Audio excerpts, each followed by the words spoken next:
নমস্কার। পশ্চিমবঙ্গ সমগ্র শিক্ষা মিশন বিদ্যালয় শিক্ষা বিভাগ পশ্চিমবঙ্গ সরকারের উদ্যোগে বাংলা শিক্ষা ক্লাসরুমে তোমাদের সবাইকে আরও একবার স্বাগত। আজ আমি আছি তোমাদের সঙ্গে ডক্টর অপর্ণা বেরা, সহশিক্ষিকা, বোড়াল ঋষি রাজনারায়ণ গার্লস হাই স্কুল। আর আজকে আমাদের আলোচনার বিষয় কি হবে? দশম শ্রেণীর ভারতের জলবায়ু। তো দেখো, জলবায়ু এই বিষয়টা আমরা আলোচনা করছি আজকে অগস্টের 11 তারিখে বসে, এবং যখন কিনা আমাদের ভারতীয় উপমহাদেশে মৌসুমি যে বৃষ্টিপাত সেটা একেবারে চূড়ান্তভাবে হচ্ছে। তো ভূগোল যেহেতু প্রকৃতির বিজ্ঞান, তাই আমাদের আশেপাশে যা কিছু হচ্ছে তার থেকে বড় জীবন্ত কিছু নেই। অর্থাৎ এই বিষয়ের চর্চা, দেখো তোমরা আজকে শুরু করছে যেভাবে, সেভাবে ভাবো যে জলবায়ু আবহাওয়ার এই বিষয়টা, এবং বিশেষ করে ভারতের জলবায়ু যে মৌসুমী জলবায়ু, তার যে সবচেয়ে বড় নিদর্শন। Heavy rains have led to landslides and road closures in Uttarakhand's Chamoli. দেখো সারা ভারতের In কি অবস্থা। Varanasi, rising water levels of the Ganga have submerged several ghats as well. In West Bengal, heavy rains and fog led to waterlogging and transport disruptions. Into 85 in Himalaya, rain triggered disasters like landslides, cloudbursts, flash floods, and drowning incidents. এখানে এসে আমরা একটু ভেবে দেখি যে ভারতের এই মৌসুমী যে জলবায়ু আমাদের চারিদিকে কিভাবে ওতপ্রোতভাবে জড়িত, সেটা এই বর্ষাকালে আমরা যেভাবে বুঝতে পারি।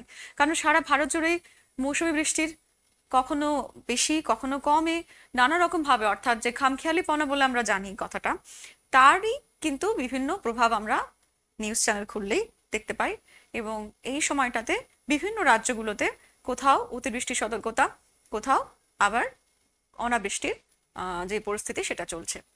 তাহলে ভারতেরই এক এক জায়গায় এক এক রকম, কারণ যে বিশাল দেশ তার যে বিরাট প্রাকৃতিক বৈচিত্র্য, ঠিক সেইভাবেই আমরা ছোটবেলা থেকে জেনেছি যে জলবায়ুর বৈচিত্র্য কিন্তু কম কিছু নয়।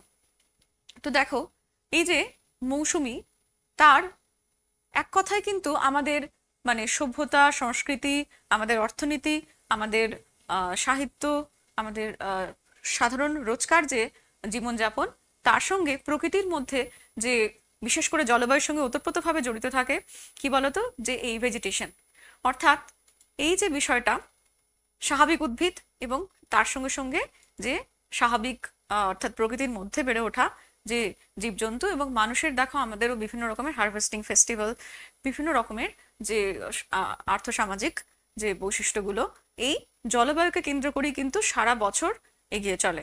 অর্থাৎ এই মনসুন একরকম ভাবে ভারতের যে জীবনের, অর্থাৎ প্রতিটি ভারতবাসীর জীবনের একরকম ধারক এবং নিয়ন্ত্রকও। ভারতীয় জলবায়ু তার যে অপার যে বৈচিত্র্য, আমরা পরের কিছু সময় সেটার মধ্যেই আসতে চলেছি। দেখো আমাদের প্রধান যে ঋতু বৈচিত্র্য, অর্থাৎ মেইন সিজন, 4 মেইন সিজন। প্রথমেই হচ্ছে উইন্টার, অর্থাৎ cold weather season, hot weather season, তারপরে সামার, এবং কি হচ্ছে যে এই যে মনসুন সব থেকে ইম্পর্টেন্ট, এবং রিট্রিটিং মনসুন যেটাকে বলা হচ্ছে। তাহলে প্রথমেই জেনে নিই যে কি কি বৈশিষ্ট্য, কি কি বিষয়গুলো এই ভারতের জলবায়ুকে নিয়ন্ত্রণ করে। শুধু ভারতের নয়, যে কোনো জায়গার। আমরা কিন্তু এর আগে বিভিন্ন মহাদেশেরও জলবায়ুর কথা পড়েছি। তো সেই জলবায়ুর ক্ষেত্রেও আমরা কিন্তু ঠিক এই পয়েন্টগুলোকেই দেখেছি যে এই বিষয়গুলো পৃথিবীর যে কোনো জায়গার জলবায়ুর কিন্তু প্রধান নিয়ন্ত্রক। তাহলে এক এক করে আমরা দেখিনি যে প্রথমেই অক্ষাংশগত অবস্থান।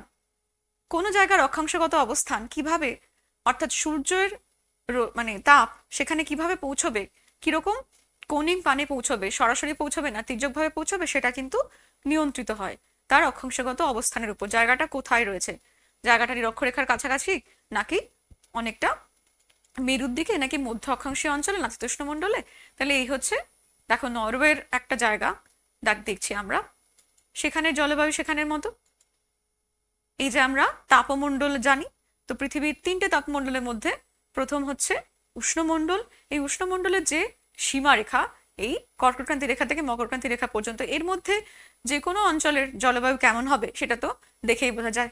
আর তারপর এই যে টেম্পারেট জোন, দুদিকেই উত্তর এবং দক্ষিণ গোলার্ধে, এবং একেবারে উত্তর মেরু এবং দক্ষিণ মেরুতে আমরা দেখছি যে ফ্রিজিড। তো এই ফ্রিজিড অর্থাৎ একেবারেই সারা বছরের বেশিরভাগ সময় 8-9 মাসে প্রায় বরফাবৃত থাকে।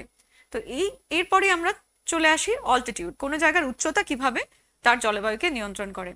দেখো সমুদ্রপৃষ্ঠ থেকে যত উঁচু হবে জায়গাটা তত কি হবে, যে তার উষ্ণতা এমনি কমবে, কারণ উষ্ণতার যে ল্যাপস রেট আছে, নর্মাল ল্যাপস রেট, সেই অনুযায়ী তার উপর কি হয়, যত উচ্চতা বাড়ে তত কি হয়, এই যে বাতাসের অণুগুলো তত কি হয় দূরে দূরে, মানে তার ঘনত্ব কমে, যে কারণে এই উঁচু অঞ্চল, যেমন এখানে দার্জিলিং এর ছবি দেওয়া হচ্ছে, দেখো এই দার্জিলিং এ যখনই সারা বছরে যেখানে সময় আমরা যাই না কেন, সেখানে কিন্তু তাপমাত্রা মানে সমতলের তুলনায় অনেকটা কম থাকে। তারপরে হচ্ছে দেখো pressure, high pressure, low pressure, air pressure কিভাবে এই যে হাই প্রেশার থেকে লো প্রেশারের দিকে সবসময় কি হয়, বাতাসের যে সাধারণ গতি বা সাধারণ যে ডিরেকশন সেটা কাজ করে, বাতাস বয়ে যায়। তো এই যেভাবে বয়ে যায় সেটা কিন্তু আমরা হাতে কলমেও দেখতে পাই, যে আমাদের ঘরে যদি এসি অন করে দরজা খুলে রাখা হয়, তাহলে সেই খোলা দরজা বা জানালার দিকে কিন্তু এই ঘরের মধ্যে থাকা ঠান্ডা বাতাসটা বেরিয়ে যায়। কারণ ঠান্ডা বাতাস মানেই হচ্ছে উচ্চচাপের বায়ু, এবং বাইরের বাতাস যদি তার তুলনায় গরম হয়, তাহলে সেই নিম্নচাপের দিকে বাতাস কিন্তু বইতে থাকে। এবং এটাই লার্জ স্কেলে হয়, দুটো অঞ্চলের মধ্যে যদি চাপের এরকম পার্থক্য থাকে, তখন কিন্তু সবসময় উচ্চচাপ থেকে নিম্নচাপের দিকে, ঠিক জল যেমন উঁচু জায়গা থেকে নিচু জায়গার দিকে যায়, তেমনি বাতাসও উচ্চচাপ থেকে নিম্নচাপের দিকে বয়ে যায়।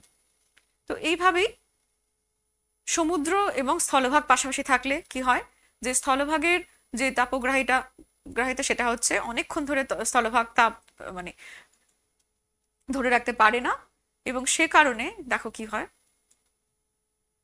সে কারণে কি হচ্ছে, যে সূর্যের আলোতে তাড়াতাড়ি মানে দিনের শুরুতেই চট করে উত্তপ্ত হয়ে যাচ্ছে, এবং এই স্থলের উপর তখন লো প্রেশার আর জল তখন হাই প্রেশারে থাকছে।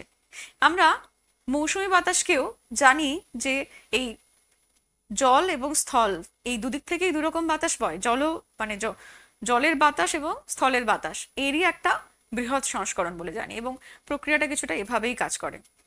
তা আমরা পরবর্তীতে আরো জানবো। এখন এই বিষয়টা দেখি যে কিভাবে, তাহলে কি দেখলাম, ডিস্টেন্স ফ্রম দ্য সি, সমুদ্র থেকে যত দূরে বা কাছে অবস্থিত হবে সেই বিষয়টাও জলবায়ুকে কিভাবে নিয়ন্ত্রণ করে। এটার একদম মানে হাতে কলমে উদাহরণ হচ্ছে আমাদের এই উপদ্বীপীয় অঞ্চল, দক্ষিণ ভারতের উপদ্বীপীয় অংশটা দেখো, এর তিন দিকে আরব সাগর, বঙ্গোপসাগর এবং নিচে হচ্ছে দক্ষিণে ভারত মহাসাগর। এই যে তিন দিকে জলভাগ দিয়ে ঘেরা উপদ্বীপ, সে কারণে এর দেখো কোনো অংশই, কোনো রাজ্যই মানে সংলগ্ন সমুদ্র থেকে খুব বেশি দূরে নয়।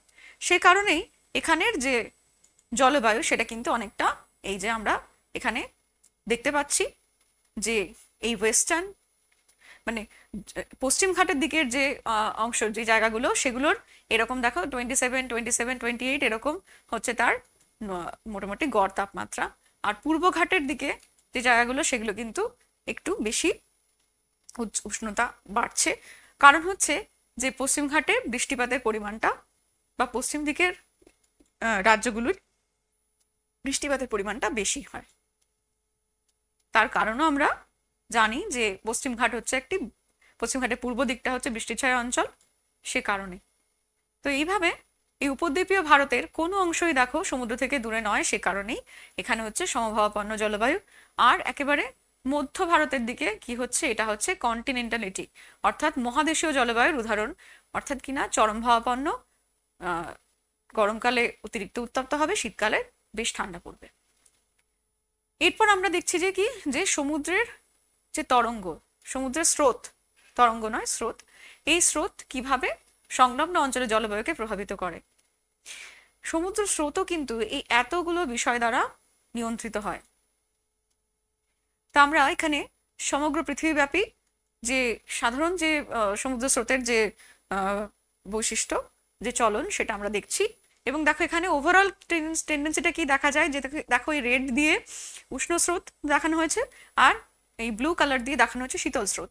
তাহলে উষ্ণ স্রোতগুলো স্বাভাবিকভাবে দেখো ঠিক এই মাঝামাঝি, অর্থাৎ ইকুয়েটোরিয়াল এবং কিছুটা ট্রপিক্যাল মানে এক্সট্রা ট্রপিক্যাল এই জায়গাগুলোর মধ্যে রয়েছে।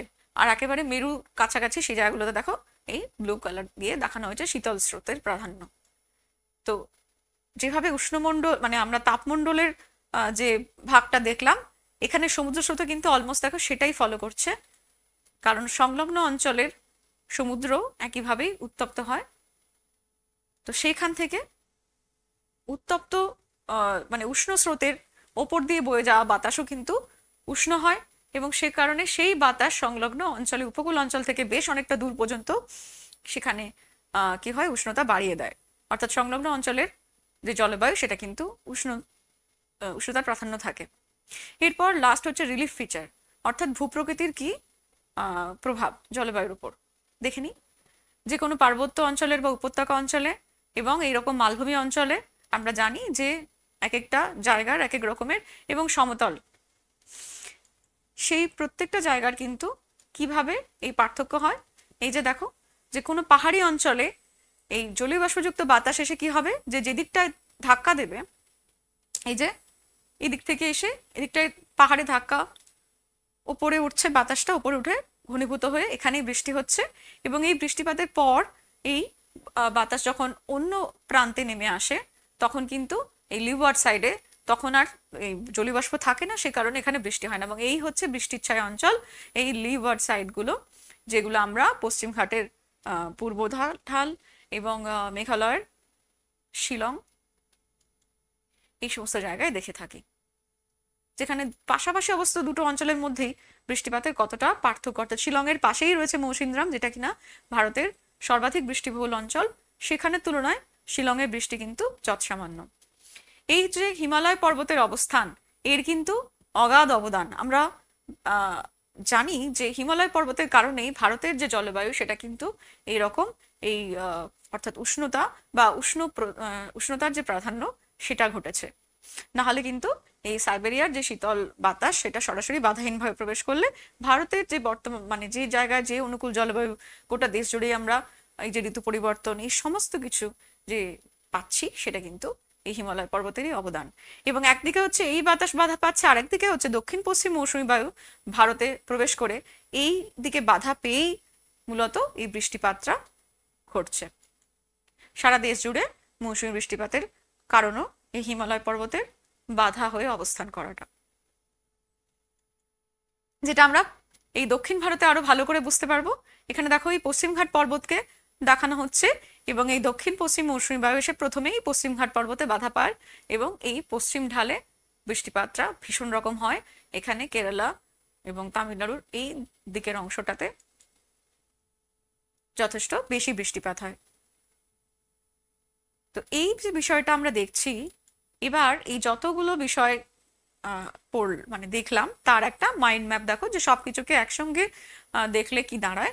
এবং তোমরাও কিন্তু যে কোনো বিষয় যখন অনেকগুলো ফ্যাক্টর আছে বা অনেকগুলো মানে কোনো ক্লাসিফিকেশন পড়ছো, তখন কিন্তু এরকম কিছু একটা গ্রাফিক্যালি নিজের মানে ফ্লো চার্টের মতো বানিয়ে নেবে, যেটা মাইন্ড ম্যাপ আসলে, যে তাহলে কিন্তু তোমার যে কোনো বিষয় ভীষণ ঠিকঠাকভাবে মাথায় থাকবে। ওভারঅল যদি আমরা দেখি তাহলে শীতকাল থেকে গরম গ্রীষ্ম, এবং তারপরে প্রাক মানে গ্রীষ্মকালটা কি হয়েছে প্রাক মৌসুমী সময়, এবং তারপরে মৌসুমী বৃষ্টিপাত রেইনি সিজন, তারপরে হচ্ছে মৌসুমীর প্রত্যাবর্তন কাল। তো এই বিষয়গুলো বিস্তারিত জানবো। দেখো, মূলত ভারতের জলবায়ুটাকে নিয়ন্ত্রণ করে, অর্থাৎ ভারত মৌসুমী বাতাসের মৌসুমী জলবায়ুর দেশ।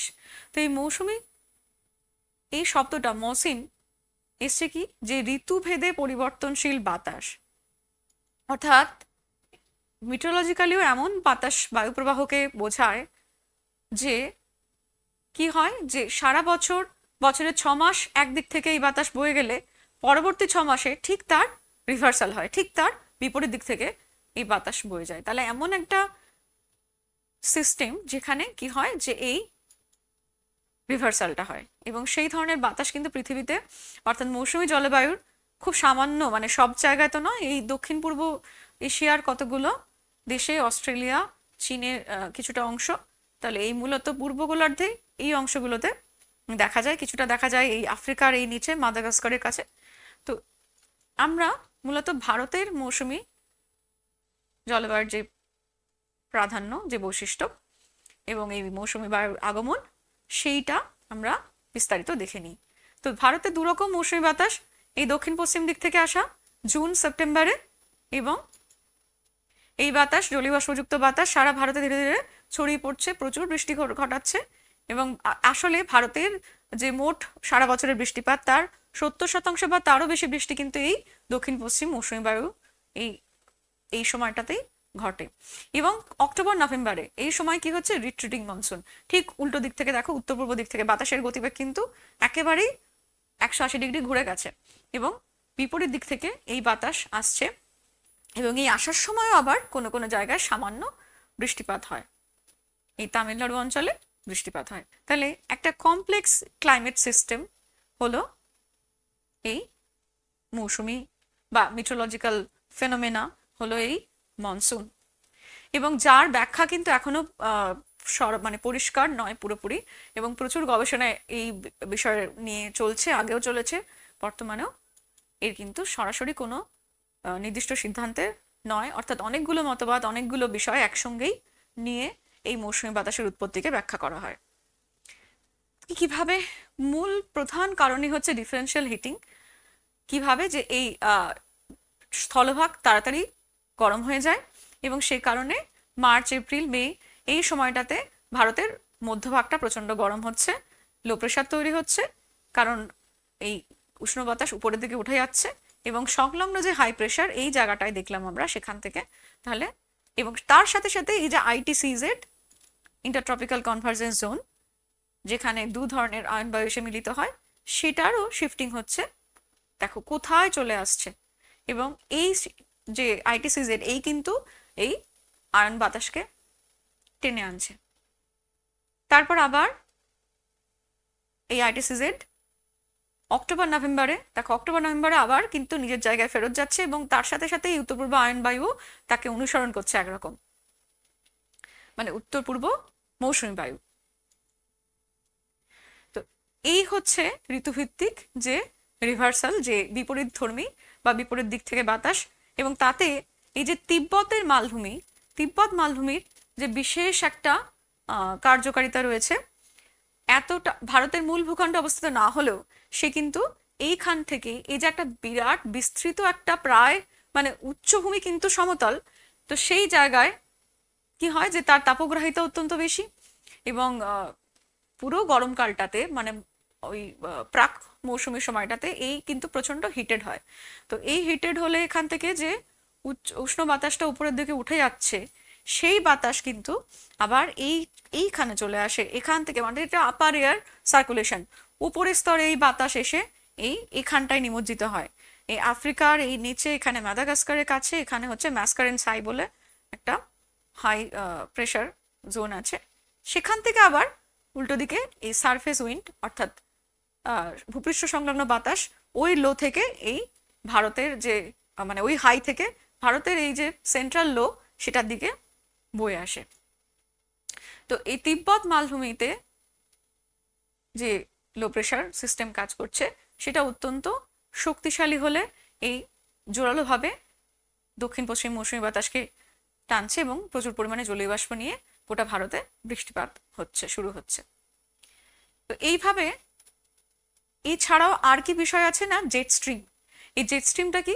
এই জেট স্ট্রিম হচ্ছে উপরের স্তরের বায়ু প্রবাহ, অর্থাৎ স্ট্র্যাটোস্ফিয়ার দিয়ে এই বাতাস বয়ে যায়, এবং এই বাতাস বাধাহীনভাবে বয় বলে এর গতিবেগ অনেক বেশি, এবং এই উচ্চ গতি সম্পন্ন যে ঊর্ধ্বস্তরের বাতাস সে কিন্তু ভূপৃষ্ঠ সংলগ্ন যে আবহাওয়ার ঘটনাগুলো সেগুলোর উপর কিন্তু যথেষ্ট প্রভাব ফেলে, এবং বিভিন্ন জায়গায় এক্সোট্রপিক্যাল সাইক্লোনে, মনসুন সিস্টেমে, এগুলোতে তো গবেষণা হয়েছেই, আরো বহু বাকি যে এই জেট স্ট্রিম কিভাবে আমাদের ভূপৃষ্ঠ সংলগ্ন জলবায়ুকে প্রভাবিত করে বা নিয়ন্ত্রণ করে তার ব্যাখ্যায় এখনো গবেষণা চলছে। তো জেট বাতাস, মৌসুমী বাতাস, মৌসুমী মানে এই যে মনসুন সিস্টেম তাকে ঠিক কিভাবে প্রভাবিত করে সেটা নিয়ে এখনো কিন্তু নিশ্চিতভাবে কিছু না বোঝা, মানে পুরোপুরি সেই জায়গায় না এলেও এই যে একটা হচ্ছে সাবট্রপিক্যাল জেট, এই সাবট্রপিক্যাল জেট মূলত ভারতের এই উপমহাদেশের ওপর থাকে, এই উত্তর দিকটা জুড়ে থাকে, কিন্তু দক্ষিণ পশ্চিম মৌসুমী বায়ুর ঠিক আগেই এই জেট চলে যায় উত্তর দিকে, আরো শিফট হয়ে যায়। এবং তার সাথে সাথে দেখো এই ইন্ডিয়ান ওশান ডাইপোল, অর্থাৎ এদিকে এবং মানে এখান থেকে এখান পর্যন্ত, এদিকে আরব সাগর এবং এদিকে বঙ্গোপসাগর এবং সংলগ্ন প্রশান্ত মহাসাগরীয় অঞ্চলটাতে পুরোপুরি যে তাপমাত্রার দুদিকে তাপমাত্রার যে পরিবর্তন, যে যে বৈষম্য থাকে, এবং সেইভাবে একটা গ্রাউন্ড এবং আপার এয়ার সার্কুলেশন, এই ডাইপোলও যত স্ট্রং হয় তত ভারতীয় মৌসুমী যে বৃষ্টি তত স্ট্রং হয়। লা নিনা এবং এল নিনো বিষয়টা, যে বছর স্ট্রং এল নিনো সে বছর কিন্তু মৌসুমী বাতাস কি হয় যে মানে মৌসুমী বৃষ্টি অত্যন্ত কম হয় এবং দেশে খরার প্রাদুর্ভাব দেখা যায়।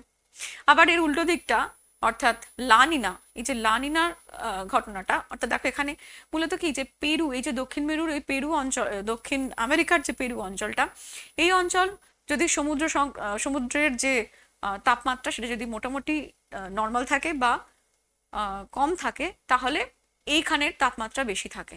অর্থাৎ দেখো ভারতের কাছাকাছি দক্ষিণ পূর্ব এশিয়ার যে দ্বীপপুঞ্জ এবং অস্ট্রেলিয়ার পূর্ব দিকটা, তো এখানে হাই হলে তখন কি হয়, মানে এখানে তাপমাত্রা বেশি হলে এখানে লো প্রেশার সিস্টেম থাকে, আর এই লো প্রেশারের দিকে এমনি আশেপাশের যে হাই থেকে, অর্থাৎ এই যে হাইয়ের সার্কুলেশনটা এদিকে, তখন এই লো প্রেশারের দিকে এই যে দেখো ভূপৃষ্ঠ সংলগ্ন বাতাস এই লো প্রেশারের দিকে আসছে, যে কারণে কাছাকাছি থাকা ভারতীয় যে মৌসুমী মানে ইন্ডিয়ান মনসুন সিস্টেম সেটা কিন্তু সাপোর্টেড হয়।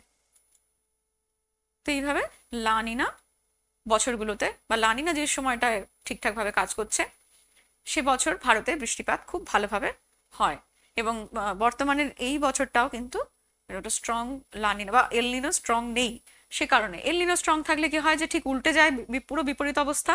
দেখো এই পেরু অঞ্চলটা, এই অঞ্চলটা, এখানে উষ্ণ সমুদ্র স্রোত, এখানে সমুদ্র তলের যে উষ্ণতা সেটা অনেক বেশি, সমুদ্র জলের উষ্ণতাও বেশি এবং সংলগ্ন বাতাসের উষ্ণতাও বেশি, সে কারণে এই সার্কুলেশনটা তখন উল্টে যাচ্ছে এবং ভারতে মৌসুমী বৃষ্টিতে যথেষ্ট নেগেটিভ ইম্প্যাক্ট পড়ছে।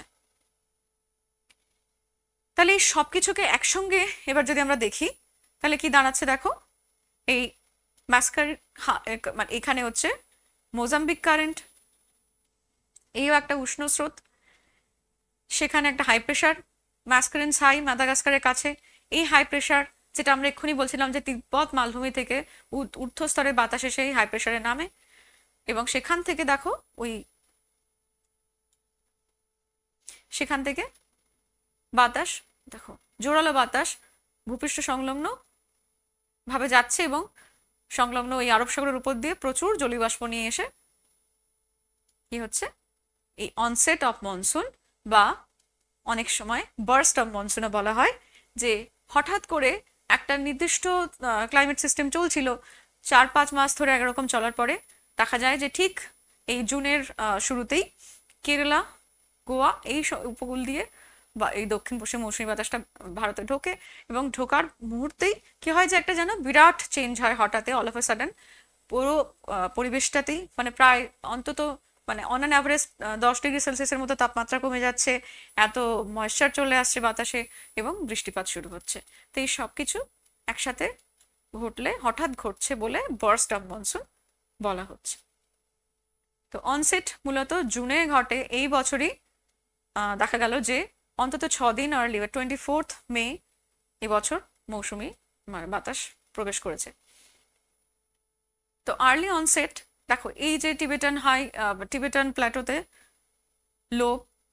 লো প্রেশার মানে হাই অল্টিটিউড প্ল্যাটো এবং লো প্রেশার এবং অ্যারাবিয়ান মানে সঙ্গে সঙ্গে সংলগ্ন ইন্ডিয়ান ওশান থেকে বাতাস যাচ্ছে, তার সাথে সাথে সাবট্রপিক্যাল জেট চলে যাচ্ছে, সরে যাচ্ছে এবং আইটিসিজেড উপরে যাচ্ছে এবং প্রচুর পরিমাণে দক্ষিণ পশ্চিম মৌসুমী বায়ু জলীয়বাষ্প নিয়ে ভারতের মূল ভূখণ্ডকে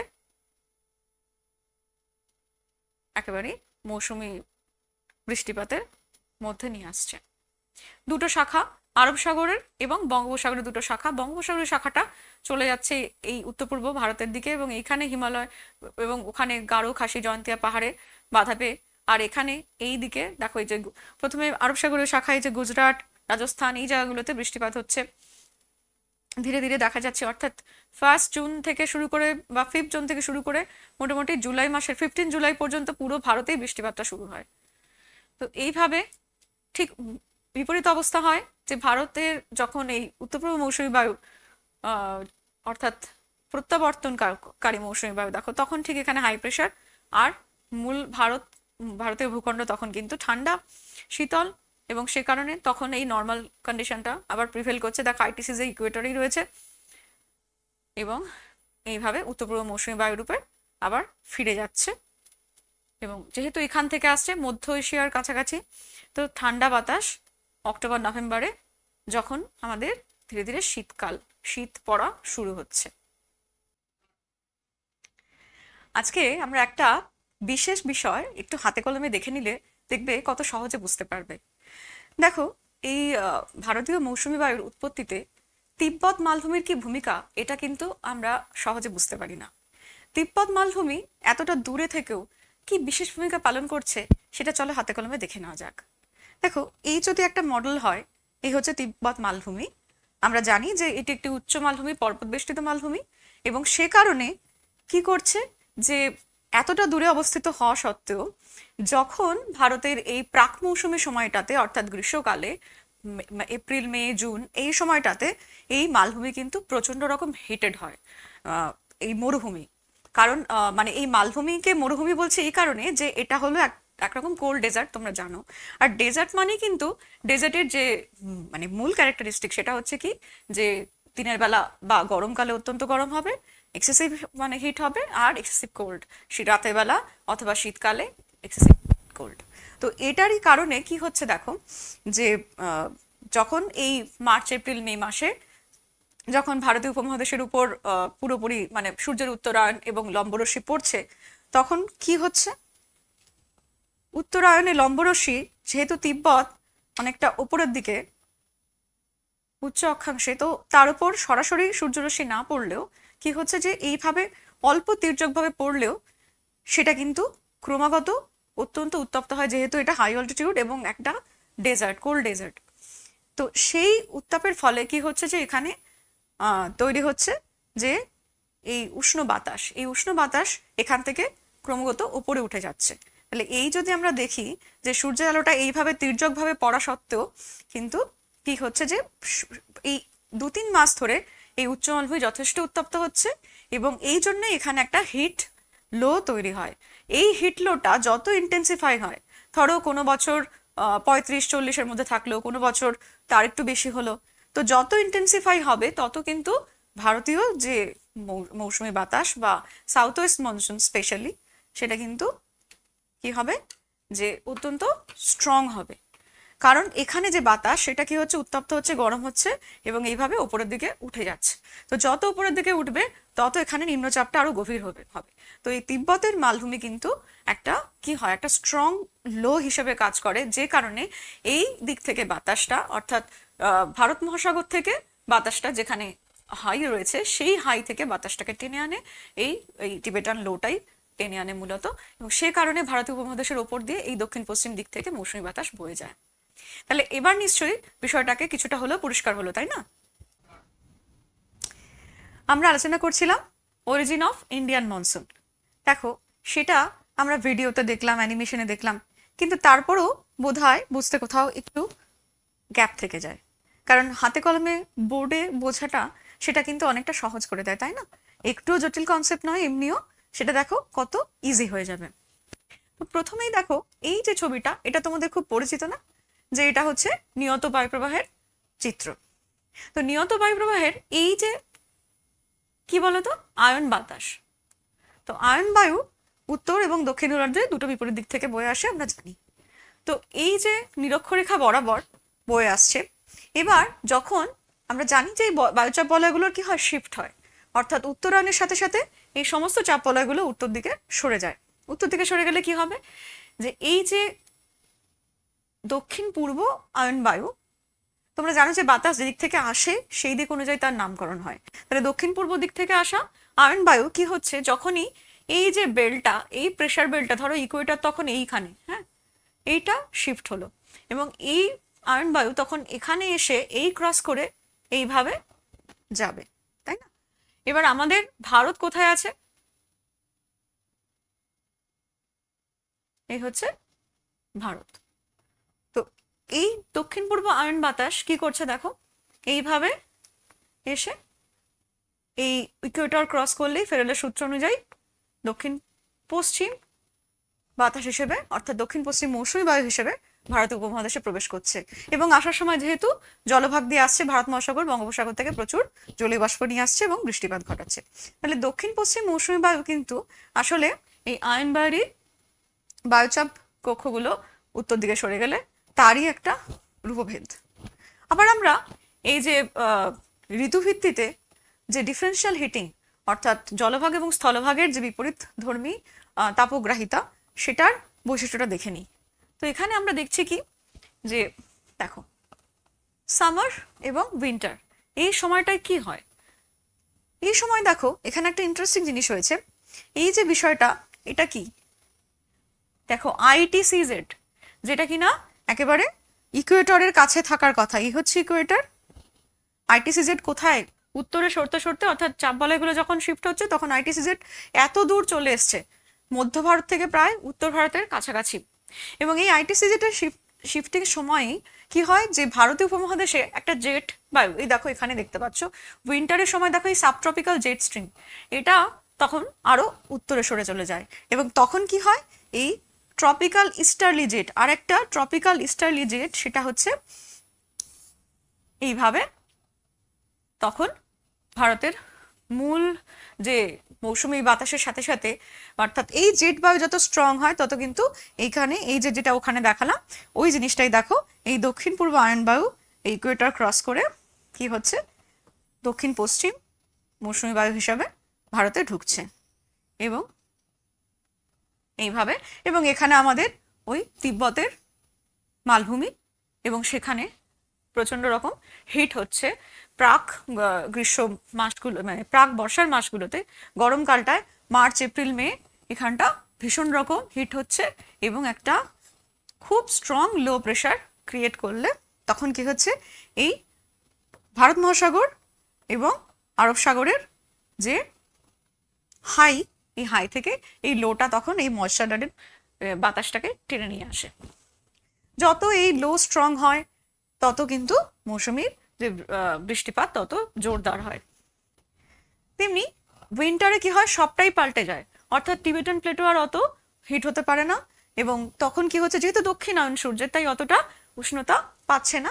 সে কারণে কি হয় যে এখানে ওই লোয়ের জায়গায় এখানে হাই প্রেশার, কারণ যেহেতু এমনি ওটা কোল্ড ডেজার্ট, তো হাই প্রেশার এবং ঠিক একইভাবে এই হাই থেকে এবং তখন হচ্ছে সংলগ্ন জলভাগের দিকে তখন বাতাস বয়ে আসছে যেটা হচ্ছে প্রত্যাবর্তনকারী মৌসুমী বায়ু এবং উত্তর পূর্ব দিক থেকে আসছে, সেজন্য উত্তর পূর্ব মৌসুমী বাতাস বলা হচ্ছে।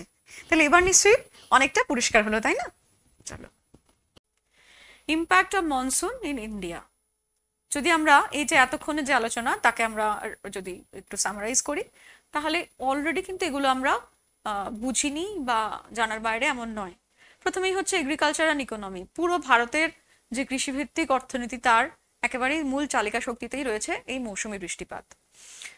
অতিরিক্ত নির্ভরতা তো অবশ্যই, কারণ এখনো পর্যন্ত ভারতে বেশিরভাগ ক্ষেত্রেই এই জীবিকা সত্তা ভিত্তিক যে চাষবাসটা হয়, সে কারণে জলসেচ ব্যবস্থার সমূহ প্রচলন থাকলেও এখনো পর্যন্ত প্রায় মানে আবাদি জমির অন্তত প্রায় 50 থেকে 60% এখনো এই অর্থাৎ জলসেচের বাইরে রয়েছে, যে কারণে মৌসুমী বৃষ্টিপাতের উপর অতিরিক্ত নির্ভরশীলতা। এবং যদি ভালো হয়, যে বছর ঠিকঠাক বৃষ্টি হবে সে বছর ইকোনমিতে বুস্ট আপ হবে এবং কি হবে যে অর্থনীতি বা জিডিপি অনেক বেশি বাড়বে। নেগেটিভ ইম্প্যাক্ট, তাহলে যার পজিটিভ আছে তার সেই সবচেয়ে নেগেটিভ ইম্প্যাক্ট, মানে নেগেটিভলি ইম্প্যাক্ট করতে পারে। নেগেটিভ ইম্প্যাক্ট কিসে হয়, যে এক হচ্ছে কখন আসছে মৌসুমী বাতাস, কতগুলো বিষয়ে কিভাবে ইম্প্যাক্ট করে দেখো। এক হচ্ছে যে আসবে কখন, অনসেটটা কখন হবে, সেটা আর্লি প্রিম্যাচিওর নাকি অনেকটা লেট হয়ে যাচ্ছে, কি কখন আসছে, কত দিন পর্যন্ত থাকছে, কখন যাচ্ছে, এটা একটা।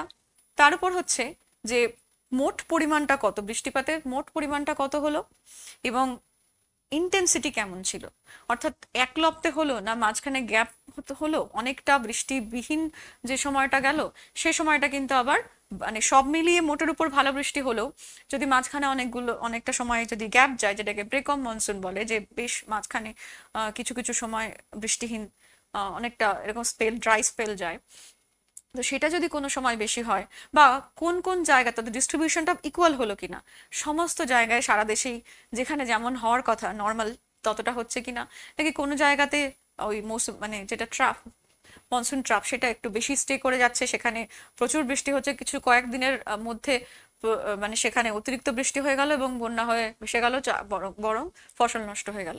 তো এই এতগুলো বিষয় নিয়ে কিন্তু এই মৌসুমী বাতাসের উপর আমাদের অর্থনীতি বা বাকি পুরো সিস্টেমটা নির্ভর করছে। তো সেই কারণেই এগুলো যদি ঠিকঠাক না হয় তার নেগেটিভ ইম্প্যাক্ট। আর কি, water resource and infrastructure replenish. প্রথমেই হচ্ছে মৌসুমী বৃষ্টি শুরু হচ্ছে এবং সারা দেশের যত নদী নালা খাল বিল পুকুর সমস্ত ওয়াটার বডিজে কি হচ্ছে, এটা রিচার্জ হচ্ছে। তারপর কি, এই যে বন্যা খরা পরিস্থিতি, আর তার সাথে সাথে সয়েল ইরোশন, মাটির ক্ষয় তো হবেই। প্রচুর অতিবৃষ্টিতেও মাটির ক্ষয় হয়, খরাতেও মাটি মানে ওতে ধুয়ে যেমন বেরিয়ে যাচ্ছে টপ সয়েলটা, খরাতে কি হচ্ছে যে নষ্ট হয়ে যাচ্ছে, উর্বরতা চলে যাচ্ছে। সোশিও কালচারাল ইম্প্যাক্টে কি আছে, কালচারাল সিগনিফিকেন্স তো ভীষণ, কারণ এই যে সারা দেশে বিভিন্ন জায়গায় কত এই যে ওনাম বিহু, তারপরে তোমার এই লোহরি, এই সমস্ত জায়গায় পৌষ পার্বণ এরকম, অর্থাৎ মৌসুমী বৃষ্টিকে কেন্দ্র করেই বিভিন্ন রকমের কালচারাল এবং সোশিও ইকোনমিক যে এইগুলো রয়েছে, ইম্প্যাক্টগুলো রয়েছে। হেলথ কনসার্ন, তো হেলথ কনসার্ন কি, যে কোনো জায়গায় বন্যা হলে তখন কি হবে, যে যেগুলো ভেক্টর বোর্ন ডিজিজ, কলেরা, আমাশয়, এই সমস্ত অর্থাৎ জলবাহিত রোগগুলো সেগুলো বাড়াবাড়ি রকমের হবে। ইকোলজিক্যাল ইম্প্যাক্ট, তো পুরো মৌসুমী বৃষ্টি মানে পুরো পরিবেশটাকে রিনিউ করে, রিপ্লেনিশ করে, যে কারণে উদ্ভিদ প্রাণী থেকে শুরু করে সব রকমের জীবজন্তু পশু পাখি সবাই যেন নতুন প্রাণ ফিরে পায়। তার সাথে ক্লাইমেট চেঞ্জ, এটাই হচ্ছে most important, climate change and future challenges. Increase variability বাড়বে। ভেরিয়েবিলিটি কি, এই যতগুলো বললাম যে বৃষ্টি আসা যাওয়া কতটা সময় থাকছে, কতটা সময় ধরে হচ্ছে, একটানা হচ্ছে কিনা, ফ্রিকোয়েন্সি, ইন্টেন্সিটি এবং পুরো পরিমাণটা, যে টোটাল অ্যামাউন্ট এবং ডিস্ট্রিবিউশন প্যাটার্নটা, এই সমস্ত কিছুতে ভেরিয়েবিলিটি আরো বেশি করে বাড়বে। কিভাবে বাড়বে সেটা নিয়েও আমরা বিস্তারিত আলোচনা একটু পরেই করব। নিড ফর অ্যাডাপ্টেশন, অবশ্যই এগুলোর সঙ্গে আমাদের অভিযোজিত হতে হবে, মানিয়ে চলতে হবে, যে কারণে আমরা দেখেছি যে শেষ কয়েকটা বছর কি হতো, যে মৌসুমী বৃষ্টি সেপ্টেম্বর অক্টোবর পর্যন্ত কিন্তু ভালো রকম বৃষ্টি চলছে, অথচ শুরুর দিকে যখন চাষের মরশুম ছিল তখন কিন্তু সেটা প্রায় খরা পরিস্থিতি ছিল। তো সেইগুলোর সঙ্গে সঙ্গে আমাদের যে এগ্রিকালচারাল ক্যালেন্ডার সেটাকে চেঞ্জ করে নেওয়া, ওটার সাথে পরিবর্তিত পরিস্থিতির সাথে আমাদের মানিয়ে চলার যে বিভিন্ন রকমের উপায়গুলো বা চেষ্টাগুলো এবং নিজেদেরকে দক্ষ করে তোলা। Why is monsoon India's lifeline? Lifeline তো বটেই, একটা কেস স্টাডি আমরা দেখে নিই 2022-এর যে মৌসুমী বৃষ্টিপাত সেটা কেমন কি হয়েছিল এবং তার কি প্রভাব পড়েছিল সারা দেশের অর্থনীতির উপর। দেখো, 75% ভারতের যে বৃষ্টি মৌসুমী বৃষ্টিতেই হচ্ছে, এবং মূলত দেখো এই 3 ট্রিলিয়ন এগ্রিকালচার ডিপেন্ডেন্ট ইকোনমি, সারা দেশের যে পুরো যে অর্থনীতি, দেখো রেইনফল 96 থেকে 104% এর মধ্যেই থাকে লাস্ট 50 বছরে যে অ্যাভারেজ, এবং এবছরও তাই আইএমডি যে প্রেডিকশন সেটা 104% বেশি, মানে সেটাই হবে রেইনফল, এবং সেটা হতেও আমরা দেখছি। এবং দেখো যে অনেক সময় দেখা যায় এই যে ওই বছর 2022 সালে কিন্তু 104% রেইন, ঠিক এবছর যেরকম প্রেডিকশন সেরকমই হয়েছিল, তা সত্ত্বেও কিন্তু প্রচুর ফসল সেটা নষ্ট হয়েছিল। তার বিভিন্ন কারণ আছে, যে উৎপাদনে বিশাল রকম প্রভাব পড়েছিল, যে কারণে মুদ্রাস্ফীতিকে নিয়ন্ত্রণ করতে বেশ ভালো রকম হিমশিম খেতে হয়েছিল। Overall monsoon rain was 8% below average. জুন মাসে কমেছিল, তারপর কি হলো যে আবার এবং সেই যে শর্টকামিংটা সেটা কোথাও 54% কোন কোন জায়গাতে যেখানে দরকার ছিল, অর্থাৎ যে জায়গাগুলো মূলত এই ধান উৎপাদক বা সবচেয়ে বেশি এগ্রিকালচার প্রোডাকশন যে রাজ্যগুলোতে হয়। এবং তারপর জুলাই মাসে অতিরিক্ত হয়ে কি হলো, চারিদিক ভেসে গেল বন্যা পরিস্থিতি চতুর্দিকে। ভেজিটেবল এবং ক্রপ মার্কেট সেগুলোতে কি হলো যে প্রচুর পরিমাণে ক্ষতির সম্মুখীন, দাম বেড়ে যাচ্ছে এবং তার সাথে সাথে সরকার কি হচ্ছে নিয়ন্ত্রণ, মানে বৈদেশিক বাণিজ্য এবং রপ্তানি আমদানি দুটোই নিয়ন্ত্রিত করতে হয়। তাহলে এই ডেফিসিট কি হচ্ছে, রাইস প্রোডাকশনটাকে কি করেছিল, অন্তত 19% কমিয়ে, মানে কম হয়েছিল এতটা বৃষ্টি হওয়া সত্ত্বেও। রাইস প্লান্টেশন কি হয়েছিল, drop by 19% so far, this reason. এছাড়া আর কি হয় যে সবসময় এই ধরনের মানে অতিবৃষ্টিতেও আবার কিছু কিছু ক্ষেত্রে এই যে তুলো, সয়াবিন এবং ডাল জাতীয় শস্যের প্রচুর ক্ষতি হয়। তাহলে কখন হচ্ছে, কোন সময় ডেফিসিট থাকছে, আবার কোন সময় যখন দরকার নেই তখন সারপ্লাস হয়ে মানে ভাসিয়ে দিচ্ছে, এই সমস্ত কিছুর উপর ডিপেন্ড করছে এই 1.4 বিলিয়ন পিপলের, মানে এই এত বিশাল দেশে এত মানুষের ভাগ্য।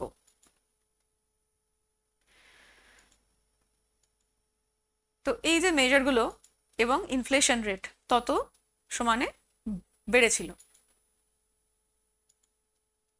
আচ্ছা, এবার আমরা দেখে নিই যে মৌসুমী বৃষ্টি নিয়ে এত আলোচনার পর বিশেষ করে অন্যান্য ঋতুতে আর কি কি ঘটে, আর কি কি হয়, লোকাল উইন্ডগুলো সারা ভারতে কোথায় কিভাবে বয়। তো এখানে আমরা প্রথমেই এদিকে ছবিগুলো দেখি। এটা দেখেই বুঝতে পারছো এই আমাদের কালবৈশাখী, অর্থাৎ পশ্চিমবঙ্গ সংলগ্ন আসাম, বাংলাদেশ এই সমস্ত জায়গায় মানে গরমকালে বিকেলের দিকে এই বজ্রবিদ্যুৎ সহ আকাশ একদম অন্ধকার মানে কালো করে সেই যে বৃষ্টিটা, এবং তার ঠিক পরে পরেই বেশ অনেকটা তাপমাত্রা কমে যায় এবং মাঝে মাঝেই গোটা গ্রীষ্মকাল জুড়ে এই বিষয়টা হয়। তারপর এই হচ্ছে আঁধি, না এই হচ্ছে লু। লুটা কি, যে উত্তর ভারতে অর্থাৎ উত্তরপ্রদেশ, রাজস্থান এই জায়গাগুলোতে, গুজরাট এই সমস্ত জায়গাগুলোতে এই যে লু বয়, লুটা হচ্ছে এক রকমের, আমাদের এখানে যখন হাই অ্যালার্ট থাকে, যে হিট স্ট্রোকের হাই অ্যালার্ট থাকে, তো সেরকম যে এইরকম বাতাস এত অত্যন্ত শুষ্ক, শুকনো এবং অত্যন্ত উত্তপ্ত বাতাস, প্রায় 50-এর উপর, 50 ডিগ্রি সেলসিয়াসের কাছাকাছি থাকে এই বাতাসের তাপমাত্রা। এবং একদম দুপুরবেলা, মানে যেটাকে ভরা দুপুরবেলা বলে, সেই সময় কোনোভাবে বাইরে বেরোনোর মানে উপায় থাকে না, যদি বা কেউ মানে যায় তখন মানুষ সহ বিভিন্ন জীবজন্তুরও প্রাণহানির আশঙ্কা থাকে। এরপর হচ্ছে আঁধি। আঁধি মূলত রাজস্থানের গরমের বিকেলগুলোতে কোনো কোনো সময় কি হয় যে ঝড় তো ওঠে কিন্তু কোনো ময়েশ্চার তো নেই, যার ফলে বৃষ্টি তো হয় না, তাই ধুলোর ঝড়, একদম আকাশ অন্ধকার করে চারদিকে ধুলোর ঝড় বয়ে যায় এবং এখানেও বেশ উষ্ণ বাতাস সঙ্গে থাকে। এই বাতাসের মানে কালবৈশাখী এবং আঁধি দু ক্ষেত্রেই প্রায় 60 থেকে 70 কিলোমিটার উইন্ড স্পিড থাকে। এখানে আরেকটা বিষয় দেখে নিচ্ছে, দেখো আমাদের খুব চেনা ছবি, এই হচ্ছে গুলমার্গ, কাশ্মীর। তো এই কাশ্মীরের এই হচ্ছে আমাদের পরিচিত ছবি, যে চারিদিকে বরফ টরফ পড়ে রয়েছে, খুব সুন্দর উপত্যকা। কিন্তু এবছর কি হলো, এবছর এই নভেম্বর ডিসেম্বরে আমাদের এই চেনা কাশ্মীরের ছবি কিন্তু একেবারে এই রকম, একেবারে বদলে গেল, বরফ নেই, কিছু নেই। এত বছরে এই প্রথম দেখো, why Kashmir and Ladakh are without snow this winter. এই সমস্ত কাণ্ড কেন হলো এই বছর, তার একটা সেই ব্যাখ্যা পৌঁছতে গেলে একটা খুব ইম্পর্টেন্ট জিনিস, যেটা ভারতীয় উপমহাদেশের জলবায়ুকে মানে সামান্য সময়ের জন্য হলেও বেশ ভালো রকম নিয়ন্ত্রণ করে, সেই হচ্ছে আমাদের ওয়েস্টার্ন ডিস্টারবেন্স বা পশ্চিমী ঝঞ্ঝা। এই যে ওয়েস্টার্ন ডিস্টারবেন্স অবশ্যই পশ্চিম দিক থেকে আসে বলে, এবং পশ্চিমের কোথা থেকে আসে সেটি আমরা দেখে নেব। তো গোটা ইন্ডিয়ান সাবকন্টিনেন্টকে বেশ মানে যে সময় শীতকাল, যে সময় সারা দেশ জুড়েই একটা অ্যান্টিসাইক্লোন চলছে, মানে বেশ কি বলে যে ঠিকঠাক নিশ্চিন্ত আবহাওয়া, সেখানে একটা ঝামেলা তৈরি করে এবং উত্তর ভারতে বিভিন্ন জায়গায়, জম্মু কাশ্মীরে বরফপাত এবং অন্যান্য জায়গায় বেশ কয়েকদিন ধরে কুয়াশা, হালকা বৃষ্টিপাত এইগুলো হয়। কোথা থেকে শুরু হয়, এই মেডিটেরিয়ান সি, ভূমধ্যসাগর থেকে কি হচ্ছে যে এই বাতাস কোথায় আসছে দেখো, অক্টোবর, নভেম্বর, ডিসেম্বর এই সময় ওই একদম পাকিস্তান, ইরান পেরিয়ে এই উত্তর ভারতে এই যে তুষারপাত জম্মু কাশ্মীরে হচ্ছে উইন্টার মনসুন। আসলে সাবট্রপিক্যাল রিজিয়ন, সেখান থেকে এই বয়ে আসা বাতাস আসলে সাবট্রপিক্যাল সাইক্লোনের মতো তৈরি হয়। দেখো হাই প্রেশার, এই হাই প্রেশার থেকে এইদিকে বাতাস আসছে এবং ঠান্ডা এয়ার মাস, ঠান্ডা বাতাস নিয়ে আসছে। কারণ দেখো ঠান্ডা কেন হয়, কারণ এই যে এই জায়গাটা কিন্তু এই যে ওয়ার্ম এয়ার মাস, এদিক থেকে কোল্ড এয়ার মাস অর্থাৎ মেরু অঞ্চল থেকে মেরু বাতাসের অংশ হিসাবে এটা আসছে, এবং নিরক্ষীয় অঞ্চলের যে উষ্ণ বাতাস, এই দুটো গিয়ে দুটো বিপরীতধর্মী বাতাস, অর্থাৎ এই হচ্ছে শীতল শুষ্ক আর এই ওয়ার্ম এয়ার হচ্ছে উষ্ণ এবং আর্দ্র, দুটো বিপরীতধর্মী বাতাসের এখানে সংঘর্ষ হচ্ছে এই ভূমধ্যসাগরীয় অঞ্চলের এই জায়গাতে। এবং এক্সোট্রপিক্যাল সাইক্লোনের ক্ষেত্রে এইভাবে সাইক্লোজেনেসিস প্রক্রিয়া বা সাইক্লোন উৎপত্তির একটা পরিবেশ তৈরি হয়। এই যে পোলার রিজিয়ন আর কি হচ্ছে এদিক থেকে ট্রপিক্যাল ইকুয়েটোরিয়াল হাই, ইকুয়েটোরিয়াল মানে হট এয়ার, তো এই দুরকম বিপরীতধর্মী বাতাসের সংঘর্ষে এই সাইক্লোন, এবং এইটা এক্সোট্রপিক্যাল সাইক্লোন যেহেতু এক্সোট্রপিক রয়েছে, এবং তার সঙ্গে এই সাবট্রপিক্যাল যে জেট বায়ুর, জেট বাতাস মৌসুমী বৃষ্টিতে কিভাবে প্রভাব ফেলে সেটা আমরা একটু আগেই দেখেছি। এই জেট বায়ু এখানেও এই ওয়েস্টার্ন ডিস্টারবেন্সকেও কিন্তু পূর্ব দিকে তাড়িয়ে নিয়ে যায়, এবং একেবারে ভারত সহ ভারতের কখনো কখনো, আচ্ছা এই যে জেট স্ট্রিম স্ট্র্যাটোস্ফিয়ারের অর্থাৎ ঊর্ধ্ব ট্রোপোস্ফিয়ারে বা স্ট্র্যাটোস্ফিয়ার দিয়ে বয়। তো দেখো এই ধরনের উচ্চ বায়ুমণ্ডলীয় যে বাতাস এবং প্রচন্ড জোরালো গতিবেগ সম্পন্ন বাতাস, সেই কি করছে যে এই পশ্চিমে মানে ওয়েস্টার্ন ডিস্টারবেন্সের যে জলীয়বাষ্পপূর্ণ বাতাস তাকে এদিকে নিয়ে আসে। সবসময় দেখো এগুলো হচ্ছে পশ্চিম থেকে পূর্ব দিকে বয় জেট স্ট্রিম, পৃথিবীর আবর্তনের সাথে সাথে এই ঊর্ধ্বস্তরের বাতাস এই দিকে বয়, যে কারণে এই সংলগ্ন যতগুলো জলভাগ আছে, শুধু ভূমধ্যসাগরীয় অঞ্চল নয়, আরো অন্যান্য যে সাগর বা হ্রদ অঞ্চল রয়েছে সেগুলো থেকে এই যে ডেড সি থেকে এই বাতাস এসে যে স্ট্রিমের সাথে সাথে এই বাতাস পূর্ব দিকে আসছে এবং ভারতের উপমহাদেশে প্রবেশ করে হিমালয় পর্বতের বাধা পেয়ে সংলগ্ন এই উত্তর ভারতের জায়গাটায় বৃষ্টিপাত ঘটাচ্ছে। কখনো কখনো খুব রেয়ার কেসে কিছু কিছু সময় দক্ষিণ ভারতেরও কোনো কোনো জায়গায় দেখা যায়।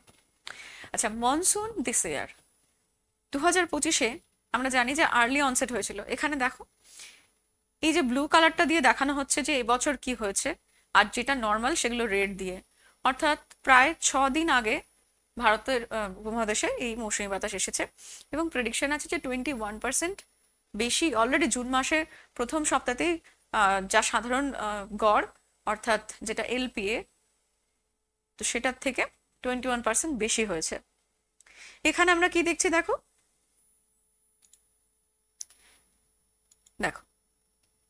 এখানে দেখা যাচ্ছে যে 2014 সাল থেকে প্রায় 2020 পর্যন্ত এই যে অ্যাভারেজটা, এখানে এই যে গ্রাফটা দেখছি, ব্লুটা হচ্ছে অ্যাকচুয়ালি যেটা হয়েছিল আর এটা হচ্ছে প্রেডিক্টেড, অর্থাৎ প্রত্যেক বছরই কিন্তু মৌসুমী বৃষ্টি কেমন হবে কি হবে সেটা যে ভারতের যে জলবায়ুর যে বিভাগ সেটা কিন্তু অর্থাৎ আবহাওয়া দপ্তর প্রেডিকশন দেয়।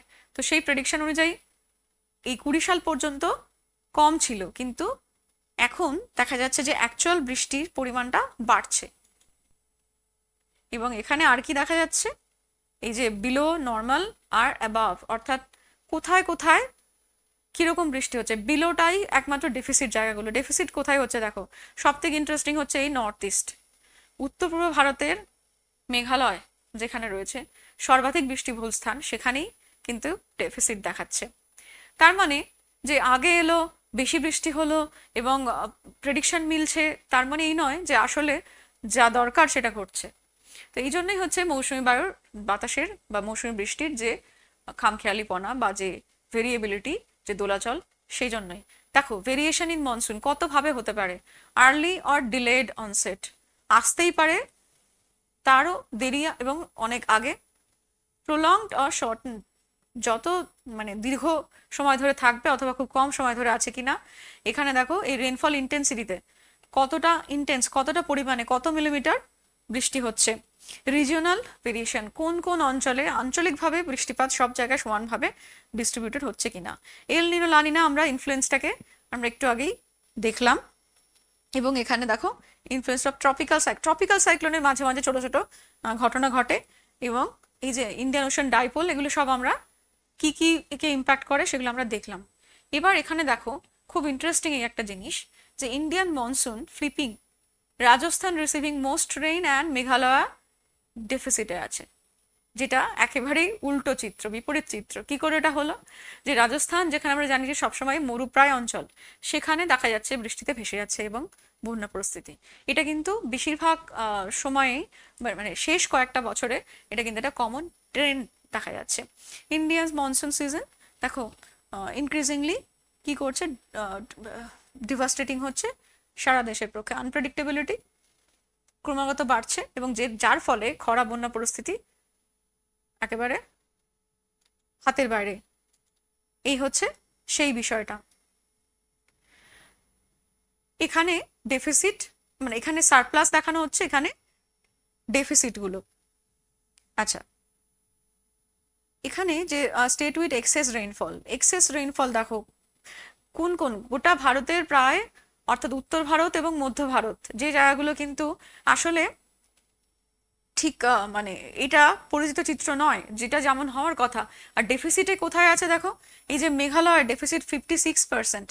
তো এরকম ভাবে যে জায়গাগুলো, বিহার 43%, যে জায়গাগুলো মূলত এই উত্তরপ্রদেশ, বিহার, এখানে ঝাড়খণ্ড, পশ্চিমবঙ্গ, এই জায়গাগুলোই কিন্তু ভারতের মূলত ধান প্রোডাক্ট মানে উৎপাদনের জন্য, ধান গম সবকিছুর জন্য এই জায়গাগুলো হচ্ছে মূলত কৃষি প্রধান অঞ্চল। সেই জায়গাগুলোতে ডেফিসিট চলে আসছে, বিশেষ করে উত্তর পূর্ব ভারতের, যেখানে এই যে আমরা এখান দিয়ে জানি যে এই খাসির গারো, জয়ন্তী, এই পাহাড়গুলো রয়েছে মেঘালয়ের, সেইখানেই এই বঙ্গোপসাগরীয় শাখা এইভাবে গিয়ে এখানেই স্ট্রাইক করে প্রথম বৃষ্টিপাতটা ঘটায়।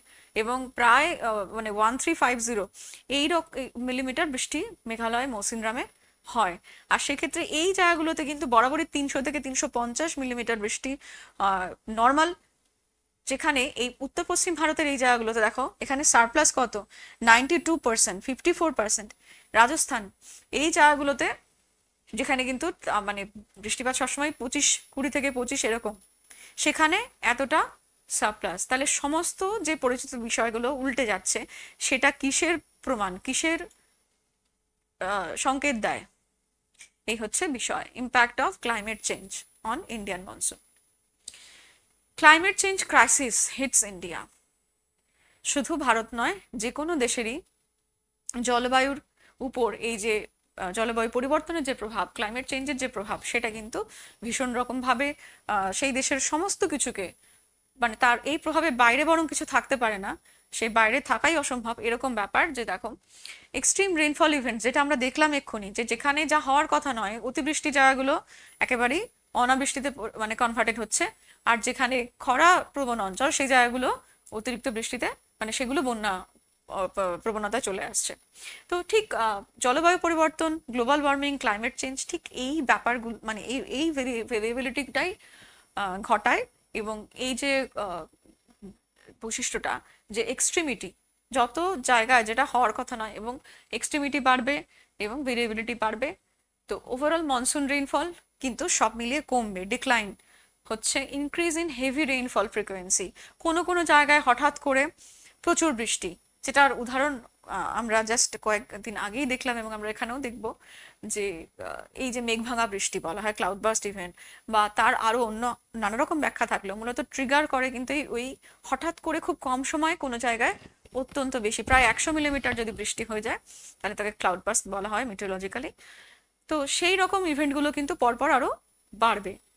Warming atmosphere and moisture capacity, যত পরিবেশ উষ্ণ হবে, যত আবহাওয়া মানে বায়ুমণ্ডল যত উষ্ণ হবে, তত এই যে এখানে দেখো ক্লসিয়াস ক্লিপরার রিলেশন, এটা একটা সমীকরণ আছে, যে প্রতি 1 ডিগ্রি সেন্টিগ্রেড তাপমাত্রা বাড়লে 7% বাড়ে হচ্ছে যে এই জলীয়বাষ্প ধারণ ক্ষমতা, যে কারণে আরো বেশি মানে কি যত বেশি ময়েশ্চার আসবে তত, অর্থাৎ এক্সেসিভ হিট, তার সেখান থেকে কি হলো যে জলীয়বাষ্প ধারণ ক্ষমতা বাড়লো, আরো জলীয়বাষ্প এলো, এবং জলীয়বাষ্প আসা মানেই কি হবে যে ইনস্টেবিলিটি, অর্থাৎ মানে পুরো পরিবেশটার মধ্যে সমস্ত এই এক্সেসিভ বা এক্সট্রিম ইভেন্টগুলোর বাড়াবাড়িটা শুরু হতে থাকবে। আমরা ঠিক এই কয়েকদিন আগে 5th অগস্টে এরকম একটা ক্যালামিটি হঠাৎ অল অফ আ সাডেন কি হয়েছিল, এই ক্লাউড বার্স্ট ইভেন্ট বলা হচ্ছে, আরো অনেকগুলো গ্লেশিয়ার লেক বার্স্ট বা আরো এরকম অনেক কিছু একসাথে, কারণ অনেক রকম অনুসন্ধান করে পরে পাওয়া যেতে পারে, বা কিন্তু যে মুহূর্তে কয়েক মানে মিনিটের মধ্যে এরকম একটা ঘটনা, catastrophe. Dharali village washed away. তাহলে হিমাচল প্রদেশের ধারালি গ্রাম, এবং এই হিমাচল প্রদেশ বা হিমালয়ের এই জায়গাগুলোতে কিন্তু আমরা দেখি যে প্রতি বছরই মৌসুমী বৃষ্টিপাতের সময়তেই শুধু নয়, তার আগে এবং পরেও প্রায়ই, যেমন আমরা কেদারনাথ ডিজাস্টার দেখেছি, আমরা এবছরই এই হিমাচলের যে চামোলি বা চাম্বাতে এই জায়গাগুলোতে কিন্তু প্রত্যেক বছর এই জায়গাগুলো বেশ এই মানে যেগুলো মৌসুমী অতিবৃষ্টি সংক্রান্ত, অর্থাৎ বন্যা, ধস একই সাথে সমস্ত কিছু, অর্থাৎ পুরো ল্যান্ডস্লাইড, পুরো জায়গাটা ওয়াশ আউট হয়ে বেরিয়ে যায়। তো এই বিষয়গুলো আমাদেরকে কিসের সামনে দাঁড় করায় দেখো, মৌসুমী এই যে ইন্ডিয়ান মনসুন সিস্টেম এমন একটা বিষয় যে এটা কিন্তু আমাদের কি করে একরকমের টেস্ট নেয়, কিসে যে আমাদের কালেকটিভ রেজিলিয়েন্স, অর্থাৎ সামগ্রিকভাবে আমরা কতটা প্রতিরোধ করতে পারি কোন বিষয়গুলোকে, সমস্ত রকমের চ্যালেঞ্জ, বিশেষ করে এই ক্লাইমেট চেঞ্জের চ্যালেঞ্জগুলোকে, এবং তার সাথে সাথে যেগুলো ওতপ্রোতভাবে জড়িত যে অর্থনৈতিক এবং সামাজিক যে বিষয়গুলো, যে সমস্যাগুলো ফেস করতেই হবে। অর্থাৎ প্রথমে হচ্ছে ডিজাস্টার ম্যানেজমেন্ট, তার সাথে সাথে ইকোনমিক ক্রাইসিস, তার সঙ্গে সঙ্গে সোশিও ইকোনমিক যে ট্রানজিশন বা যে চ্যালেঞ্জগুলো সেগুলোকে, অর্থাৎ একরকম ভাবে প্রসপারিটি তো আমরা এতক্ষণ ধরে বুঝলামই, এবং তার সাথে সাথে পোটেনশিয়াল হার্ডশিপ, অর্থাৎ মৌসুমী বৃষ্টি তোমাকে অ্যাবান্ডেন্স, প্রাচুর্য দিচ্ছে, তার সঙ্গে সঙ্গে চ্যালেঞ্জও দিচ্ছে, যার উপর কি করছে যে overall wellbeing of the nation, পুরো দেশের ভবিষ্যৎটা নির্ভর করছে। এবং এই কারণেই যখনই আমরা এই বিষয়গুলোকে ভূগোলের, প্রকৃতি বিজ্ঞানের চোখে আলোচনা করব, তখনই কিন্তু আমরা আশেপাশের যা কিছু ঘটছে, যে সময়গুলোর মধ্যে দিয়ে, যে পরিস্থিতির মধ্যে দিয়ে আমরা যাচ্ছি, সেই বিষয়গুলোকে এই চোখে দেখা, অর্থাৎ সবকিছু ইন্টারলিঙ্কড, সবকিছু কানেক্টেড, সমস্ত পরিবেশের মধ্যেই মানুষের অর্থনীতি, পরিবেশের মধ্যেই মানুষের সমাজনীতি, এই সমস্ত কিছুকে একসঙ্গে দেখার যে চোখ তৈরি করা, যে বোঝার অনুসন্ধিৎসু মানসিকতা রাখা, সেটাই হচ্ছে ভূগোলের কিন্তু প্রধান উদ্দেশ্য। তো আজকের এই পর্যন্ত আলোচনা।